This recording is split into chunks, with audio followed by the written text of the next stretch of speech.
پھر آج ایک اور خبر آپ نے دیکھی ہوگی کہ اسلام آباد ایئرپورٹ پہ ایک مسافر کے ساتھ جو ہے وہ بدتمیزی کی گئی، گو کہ اے ایس ایف کا موقف مختلف ہے، مسافر کا موقف مختلف ہے، لیکن ہم نے دیکھا ہے کہ جو اوورسیز پاکستانی آتے ہیں ان کے ساتھ جو ایئرپورٹ انتظامی ہوتی ہے، پچھلے دور میں ہم نے دیکھا کہ ان کا رویہ کچھ اچھا نہیں ہوتا تھا۔ موجودہ حکومت کو یہ دیکھنا ہوگا کہ جو باہر سے پاکستانی آتے ہیں، خاص طور پہ جن کے پاس ریمیٹنس کارڈ ہوتا ہے، جو ریمیٹنس پاکستان کے بینکنگ چینل سے بھیجتے ہیں، ان کو جو ایک حکومت نے ان کے ساتھ کمٹمنٹ کر رکھی ہے کہ آپ کو یہ سہولیات دی جائیں گی ایئرپورٹ کے اوپر۔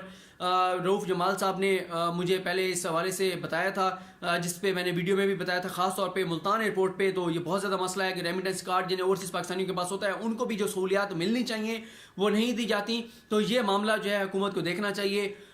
زلفی بخاری صاحب کو دیکھنا چاہیے، ایف آئی اے کو دیکھنا چاہیے، وزارت داخلہ کو دیکھنا چاہیے، شہریار افریدی صاحب کو دیکھنا چاہیے، خود عمران خان صاحب کو دیکھنا چاہیے کہ اوورسیز پاکستانی جو بینکنگ چینل سے پاکستان میں ریمیٹنس بھیجتے ہیں اور جن کے پاس ریمیٹنس کارڈ ہے ان کو جو سہولیات ایئرپورٹس پہ ملنی چاہیے وہ دی جائیں، اور ان کے ساتھ جو ایئرپورٹ انتظامیہ کا رویہ ہے وہ مناسب ہونا چاہیے، اچھا ہونا چاہیے، نہ کہ غلط ہونا چاہیے۔